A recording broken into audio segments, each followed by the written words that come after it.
Assalamu alaikum, hurmatly musulman bir tuğan, ardaqlı zamandаш. Бүгін 2021 жыл 31 май.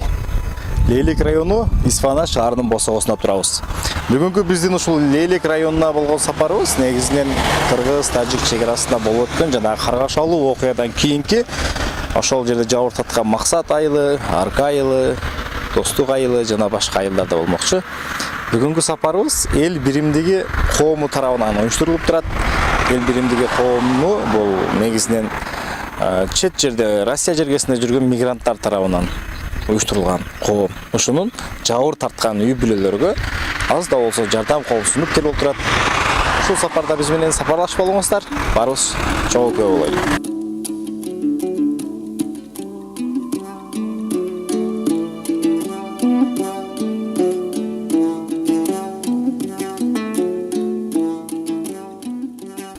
Assalamu alaikum, албетте урматтуу көрөрман. Бүгүн ошол Кулунду жергесине жетип келип отурабыз. Албетте ушул эл биримдиги коомунун мүчөлөрү менен албетте ошол сөздү негизи эле ошол инсандарга сунайлы. Кулунду жергесине болгон сапарыңыздар байсалдуу болсун дейли биринчиден. Негизи ушул эл биримдиги коому боюнча алгач кичине бир маалымат берип кетсеңиз.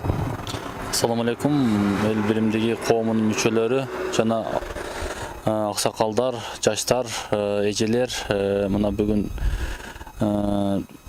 өткөнкү каргашалуу окуяларга байланыштуу биз дагы жөн карап тура алган жокпуз. Бүгүн сиздердин аманатыңыздарды ошол Лейлик районунун Максат айылына жеткиргени кетип жатабыз.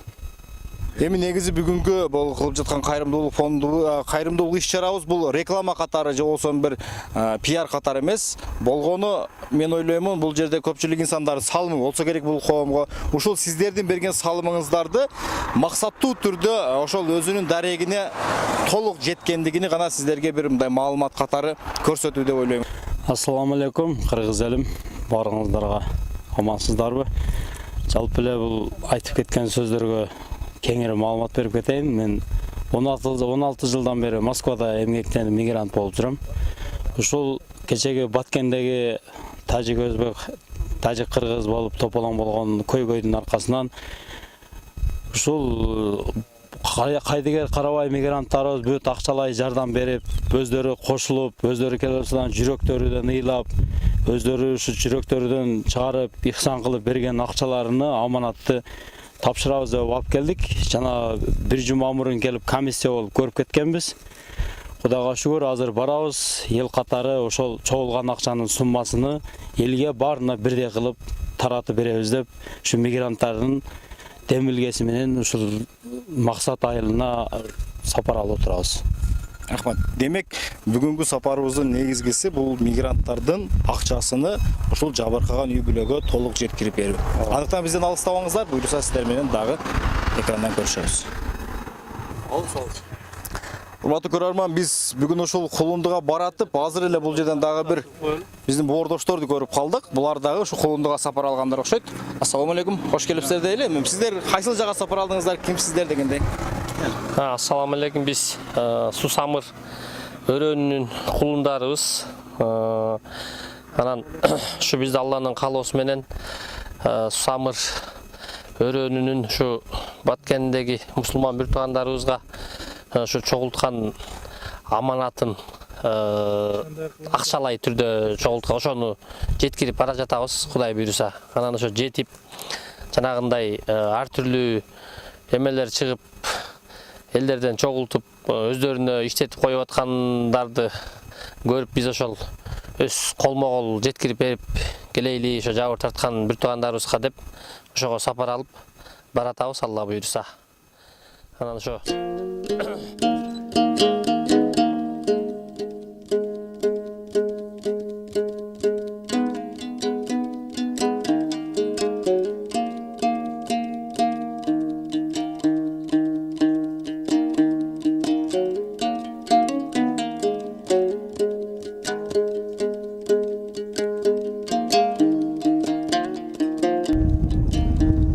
Биз азыр мынакей ушул Максат айылына келе бериш жерде турабыз. Буга чейин дагы көрсөңүздөр керек, ошол тажиктер Тажикстандан чыккан ошол баскынчылар дейбизби, деги эле ушу тажик улутундагылар ушул жерге чейин келишип, мына бул бүтүдө ушул атууга жолдорду ушул жерге чейин куруп алган. Ал эми бул жакта мынакей каптардан даярдалган, бул жерде окоптор казылган. Ал эми сиздер көрүп турган болсоңуздар, мына бул жакта бул көрүп турган здание бул Кыргызстандын заставасы, военный база.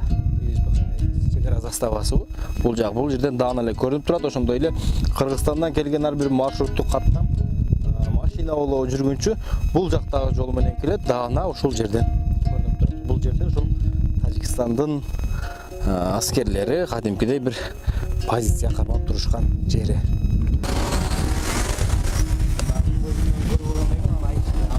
Мына жерлерде азыр мындай эсептей турган болсок, кадимкидей эле даяргерчилик күч болгон. Бул жактан катарынан эле мындай окоптор казылган, даярдалган. Мына катар эле карасаңыздар, бул жагына бир 7-8 болсо, мына бул жер 9, 10, 11, 12 болуп, ушул дөңсөө катары менен кадимкидей согушууга даярдалган. Бул жерден бир солдат жатып, бул жакты караганга, бул жакты караганга. Биз азыр ушул максат айылга кире бергенде эле мынакей ушул өрттөлүп кеткен, бузулган үйлөр көрүнүп турат. Ушул мамлекет тарабынан сүрдүрүлүп, тегизделип, башкадан курулуш иштерге даяргерчиликтер башталыптыр. Кудай буйруса, ушул мамлекет тарабынан, Кыргыз эли тарабынан жардамдар берилип турса, аз күндүн ичинде оңдолуп, Кудай буйруса, ушул жердин жашоочулары кайра өздөрүнүн үйгө кирип жашайт деген чоң үмүттөбүз. Мына бул жер магазиндер күйгөн, толугу менен күйүп, өрттөлүп жок болгон тажиктер тарабынан бул Кыргызстандын жери ушул максат айылынын кире бериши. Эми биз эл биримдиги коому ушул максат айылына болгон сапарыбызды буйруса ушул жерден баштап турабыз. Ошону менен бирге эле биз менен чогуу сапарлаш болуп, жолдон жолугуп калышты. Ушул Суу Самыр жаштары, ошол Суу Самыр элинин жаштары дагы акчалай түрдө элден чогулган акчаны ушул максат айылына алып келип жаткан мезгил экен. Тагдыр насип жолдон жолугуп калдык булар менен дагы. Буйруса чогуу азыр ошол айыл башчыларга, ушул айылдын имамыга жолугуп, анан керек болгон инсандарга, зарыл болгон жерлерге беребиз. Мына үйлөрдү караңыздар, толугу менен күйгөн, иштери эбир ремонт болуп жасалган үй экен. Бирок толугу менен күйүп жок болгон, курук эле дубал калган, бирок дубалдар дагы жараксыз абалда. Мен да не демекчимин, сиздерге биринчиден чоң рахмат. Ушундай жерде, ушундай такталып алган чек арада жашап атасыздар, күн кечирип, чоң рахмат сиздерге дагы. Өткөндөгү ошол апрелдин аягында болгон окуяларга биз дагы ал жакта эч качан жүрөгүбүз ушундай кан тилегендей болуп сиздерди неме кылып аттыкчы. Ушу самолет кылып берсе эле биз дагы барабыз депчи. Анан ошол жерде бир биздин немеде азыр 25 айыл бар. Ошо 25 айылдын ошо кичине аманаты бар эди. Кичине өзүбүз бара алсак дагы ошол бир туугандарыбызга ошол жердегилерге кичине болсо дагы жардам деп кичине аманатты бербешти эле да. Ошого сиздерге ошол аманатты алып келдик. Биз дагы сиздерге биримдикке чакырабыз. Биримдикте болуңуздар, ынтымакта болуңуздар. Эч качан сиздер үмүтүңүздөрдү үзбөңүздөр. Ар дайым биз сиздер менен.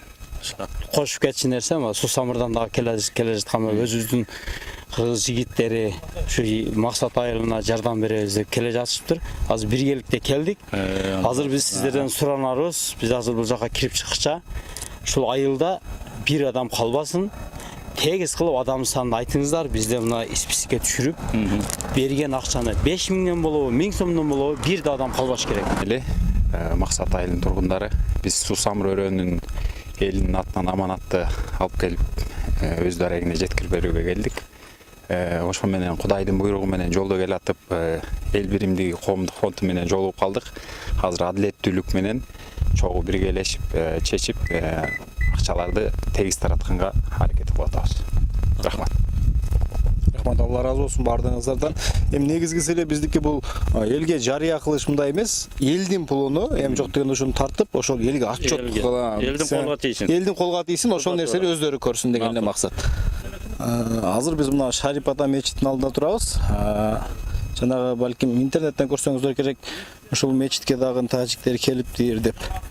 Мына бул жерге, ушул мечиттин огородуна ал жерге окоп казып даярданышкан экен. Караңыздар, мында кумдар салынган, таштар, пескоблок.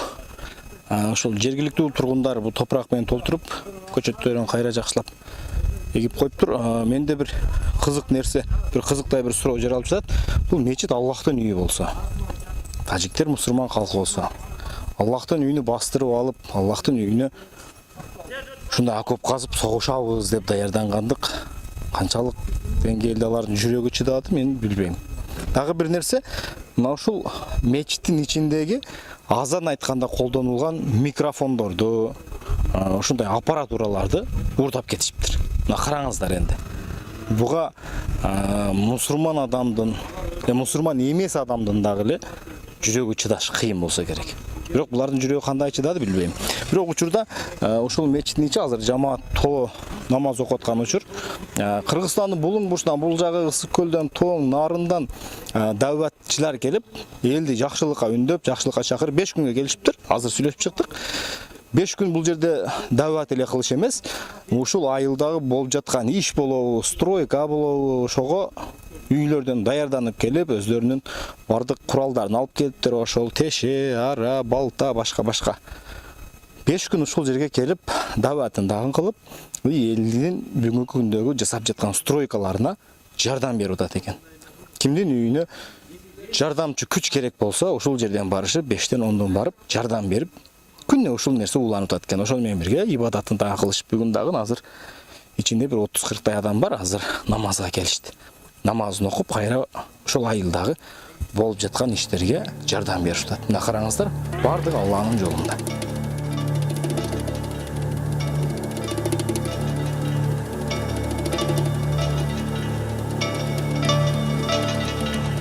Биз азыр эле ошол айылдагы мечиттен чыгып, бул жердеги Максат орто мектебине келдик. Чындыгында ошол тажиктер менен кыргыздардын ортосунда болгон тополоңдон мектеп толугу менен күйүп кеткен. Ошондой эле мектептин бул алды тарабы, арка тарабындагы сиздерге көрсөтүүгө аракет кылабыз. Атылган октордун издери, талкаланган терезелер, бул мектептин сырты. Мектептин ичин дагы көрсөтүүгө аракет кылабыз. Азыр мынакей ушул Максат мектеби өрттөлгөн, караңыздар, капкара ыс болуп жатат. Бирок мынакей ремонт башталган окшойт. Кудай буйруса бул жакта строй материалдар келиптир. Негизинен мектеп толугу менен күйгөн, 100%га күйгөн. Бүгүнкү күндө керектөөлөрдөн чыккан, бирок Кудайга шүгүр, мынакей бул дагы болсо ушу ремонт иштеринин башталганы, тазаланып, башкадан шыбалып дегендей. Бул ошол эле мектептин 2-кабаты, мына бул жакта дагы ушундай ремонт иштери башталыптыр. Буйруса эми жаңы окуу жылына толук ремонттолуп, окуучуларга тапшырылат. Кудай буйруса сентябрдан окуучулар жаңы дагы ремонттолгон мектепке кирип окуйт деген ниеттерибиз бар. Негизи мектептин бир эле дуалын эсепке албаганда, калган жагы толук жаракаттан чыккан.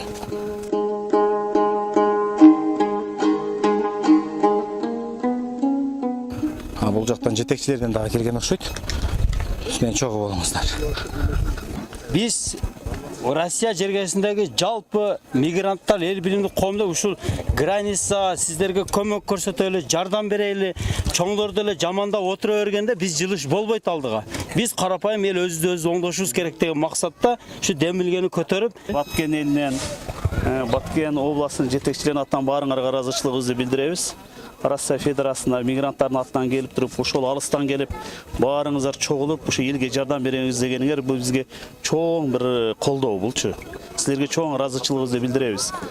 Анан азыр ар кандай уюмдар биздин ар кандай мекенчил жигиттер келип атат, жардамын берип жатат. Албетте силерде айткандай эл экен, жетпей калды, тигинде болуп калды деп ар кандай сөздөр айтылды. Мына өзүңөр комиссионго келипсиңер, ал дагы бизге жакшы. Келип өзүңөр элдер кандай жашап атат, көрүп эмне болду, ким жардамга муктаж болуп жатат, берип жардамыңарды берип кетсеңер, биз только силерге ыраазычылыгыбызды билдиребиз. Өзүңөрдүн үй бүлөңөрдү багыптагы андан тышкары моундай жардам көрсөтүп атасыздар. Просто ошол мигранттардын баарына тазим. Айтып койгола, Баткен эли баары ыраазы. Баткен эли ошо мигранттар менен бирге колдойбуз биз дагы. Силерге чоң ыраазычылыгыбызды билдиребиз. Бул жерде жаңадан эле мына строй материалдар келиптир, карагай такталар, цементтер, азыр мына эл өзү чогулуп, бул жерде келген КАМАЗдардан өздөрү түшүрүп, мынтип түшүрүп аткан мезгил. Балким өздөрү бул жерде дагы комиссия болсо керек, келишип бөлүп алса керек. Азыр мынакей учурда ошол Максат орто мектебинин алдында ошол эл биримдиги коому, ошондой эле Сусамырдан келген биздин бир туугандар, Сусамыр өнүктүрүү фондунун акчасы экөөнү кошуп, ошол жердеги жалпысы азыр санын айтышат 142, 152 үй бүлөгө ошол акчаларды конвертке салып беребиз деген максатта бул жерде конверттерге салышып жатат. Амансыздарбы, бир туугандар. Мына бүгүн эл биримдиги коомундан сиздер ишенген эл жигиттер келип, сиздер жөнөткөн акчаларды биз элди чакырып бердик, тапшырышып ататтар. 6000ден туура келди. Биз сиздерге Алла ыраазы болсун. Биз Максат айылынын тургундары ыраазычылык билдиребиз. Дайым саламат болуңуздар, өзүңүздөрдү итаат кылып иштей бериңиздер. Рахмат. Алып келинген жардамдарды бул жердеги жардамга муктаж инсандардын ирети менен берилип жатат. Талаш тартыш, бирөөгө жетпей калбасын деген ойдо. Кудайга шүгүр, ушу жалпы тартип менен берилип жатат акчаңыздар. Эми ушундай кырдаал болуп калды. Эми Аллах сабыр берсин бул жердеги инсандарга. Силерге рахмат ушундай чегераны коргогонуңуздарга. Учурда элдер көптөгөн жардам берди дедик. Эми биз дагы көрүп жаттык кээ бир интернет булактардан. Ушул жардамдар толук сиздердин өзүңүздөргө жетип жатабы? Ооба, жардамдар Кудай таалам бар ыраазы болсун. Биздин ушу силерге ошон кыргыз жигиттерибиз карап турбады. Биз бул жерде жашоодо үмүтүбүздү үздүк эле, бирок биздин кыргыз жигиттерибиз, кыздарыбыз келип, биздин көңүлүбүздү канчалык көтөрүп, колдоп турду. Ушул бизди дагы жашоого үмүт берди. Мындан ары да ушундай жардам боло турган болсо кандай сиздерге материалдык продукт акчалай кимиси сиздерге негизги муктаждык кайсыда? Акчалай болсо дагы жакшы. Бардыгын ала беребиз. Негизгиси акчалай болсо бул жердеги курулуш курганга өзүңүздөргө зарыл болгон нерсени алып. Эч нерсебиз калбаган, азыр көчөдөбүз. Негизи мен Сиздин үйүңүз күйгөнбү кандай? Үйүм күйгөн, эч нерсем жок, жалпайып калган. Камыштан кепек уруп ошентип жүрөм. Бара турган жерибиз ham жок, алыс туугандар. Аллах сабыр берсин, Кудай буйруса кыргыз эл, айкөл эл, мамлекетибиз дагы карап турбайт. Жакынкы күндөрдө үйүңүздө Кудай буйруса тойлор болсун деген ниет кылабыз. Силерге да рахмат. Ушу кыргыздын жигиттери барлыгы бизди аябай кубандырат. Ушу бизди колдоп, кубаттап дайым келип турганыңар биз үчүн өзү катта жардам өзү. Бизге жардам колун сунгандарга чоң рахмат. Ишиңиздерге игилик. Алла ыраазы болсун. Дайыма үй бүлөңүздөр менен бактылуу болуңуздар, балдарыңыз менен өмүрү узун болсун. Рахмат. Ыраазычылык билдиребиз. Ошо мигранттардын бардыгы ыраазычылык билдиребиз. Эл биримдиги коомчулугу ham ыраазычылык билдиребиз. Ким ошо жакшы ниеттер менен берген бардыгы Аллахым ыраазы болсун. Эл биримдиги коомдугу менен келип Максат айылында элибизге жардам кылып атат. Ушуларга катта рахмат айтабыз. Ишиңиздер ийгиликтүү болсун, аганыңыздар алтын болсун. Эмма бала чакаңыздар менен тынч болуңуздар. Россияда иштеп аткан балдарга өмүрү узун болсун, үй бүлөсү тынч болсун, эсен аман үйлөрүгө келсин. Мен айтарым шу.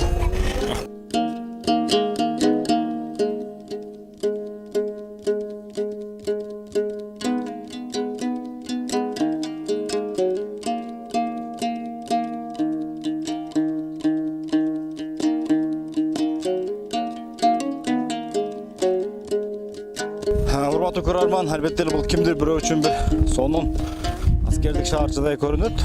Бирок бул жерде өтө бир аянычтуу десек болот. Анткени ушул айылда жалпысынан үй күйгөн инсандарга мамлекет тарабынан ушундай палаткалар, чатырчалар тигилип, учурда ушул жерде күн кечирип жаткан учурлары.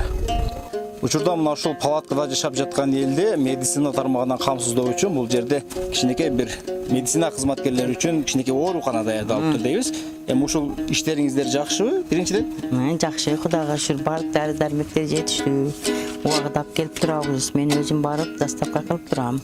Бул жерге анан мына элдин ден соолугу кандай бул Элдин жерде? соолугу пока азыркы учурда жакшы. Өтө неме курч оорулар жок. Бардыгы келип кезеги менен укол дарысын алып турат. Анан төрөгөн аялдар энди ар кайсы жерде жашап атат. Исфанада, Бишкекте, Кулундуда, Кайтке немелер болсо, жакындары болсо, ошентке барып жашап турат. Себеби бул палатка ыстык да. Новорожденияга болбойт. Allah razı olsun sizlerге дагы. Сиздердин дагы ден соолугуңуздар бекем болсун дейли. Ушунчалык элдин саламаттыгы үчүн ушундай шартка карабай эмгектенип жатканыңыздарга Аллах эки дүйнө сиздерден дагы разы болсун. Бул күндөр өтөп кетет. Болгону бир аз сабыр кылыш керек. Аллахтан келген сыноо. Бул сыноолорду артында дагы жакшылык бар деп ойлойбуз. Эми сиздер ушул жерде бүгүн жашап жатасыздар. Буга чейин эми Кыргызстандын булуң бурчунан жанагындай бир көрпө, төшөк, продукта келди. Ошону үйөрттөнгөн адамдарга толук бөлүп бердиби же бүгүнкү күндө дагы сакталып турабы? Жок, бардыгын үйү өрттөлбөгөн, тонолгон, максат элин жашоочулар бардыгыбыз алдык очередь менен.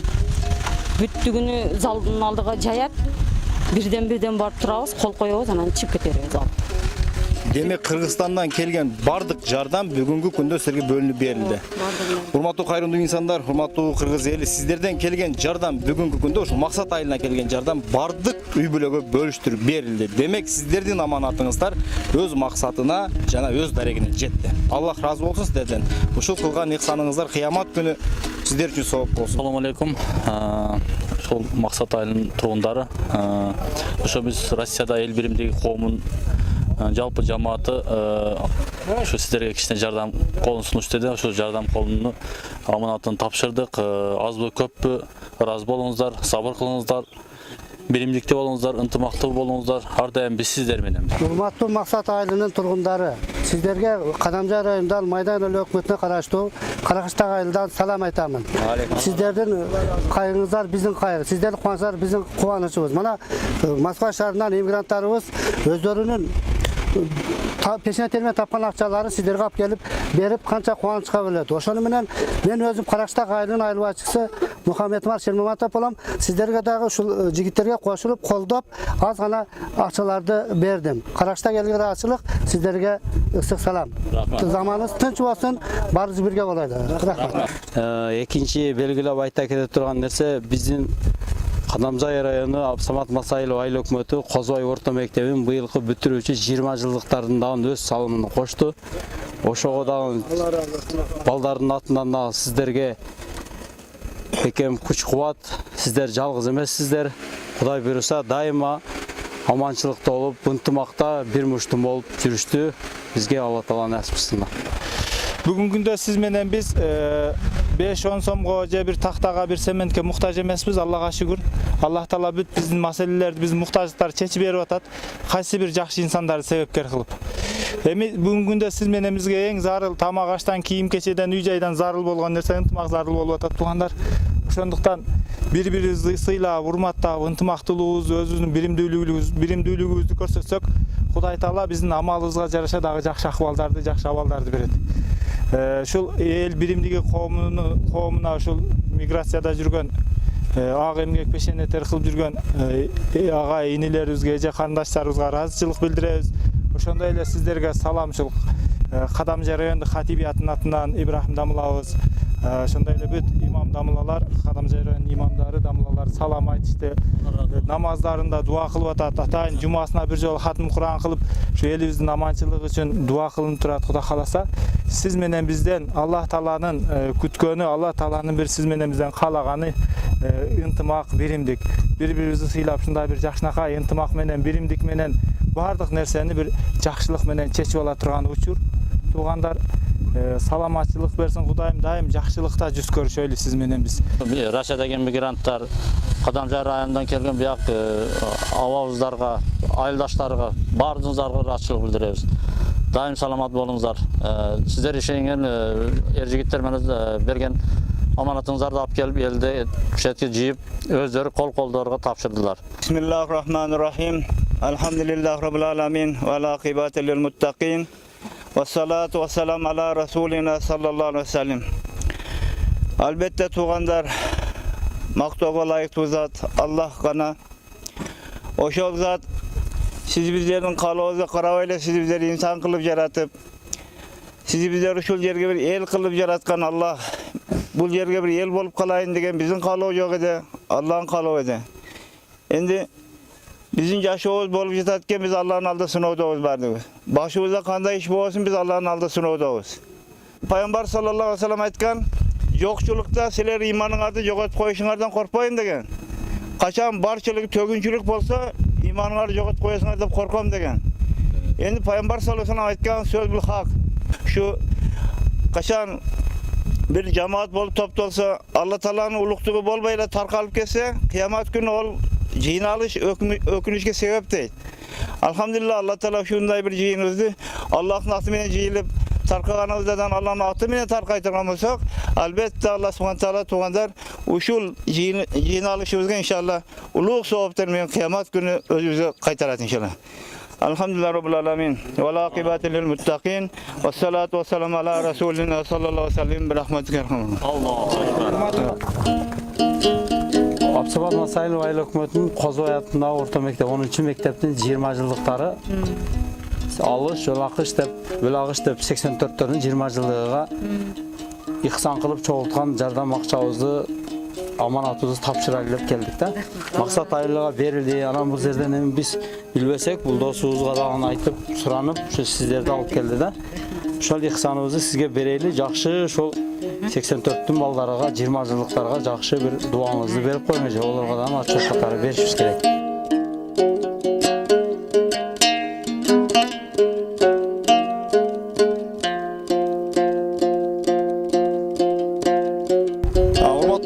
Урматтуу мусулман бир туугандар, бүгүнкү 2021 жылдын 31 май күнү ошол эл биримдиги коомунун Лейлек районуна болгон сапарыбызды жыйынтыктап жатабыз. Ошол эл биримдиги коомунун төрагасыга ошол жыйынтыктоочу сөздү беребиз.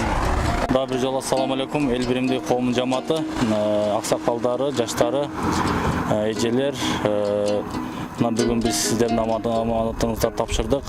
Бизге жалпысынан 619 000 рубль которулган экен. Буну биз сомго чакканда 703 325 аманатыңыздарды бүт элге жеткирдик деп ойлойбуз. Ошо жеткирдик. Жана дагы бизге кошумчалап Алыш айылынын Абсамат Масайлов айыл өкмөтүнүн Алыш айылынын 84-жылы туулган балдар дагы өз саламдарын кошушту. Булар дагы общий бир 64-65 миң сом акча кошушту. Жана ошондой эле биздин Каракыстак айылынын айыл башчыбыз буга дагы бир тууганыбыз аманатты тапшырган экен.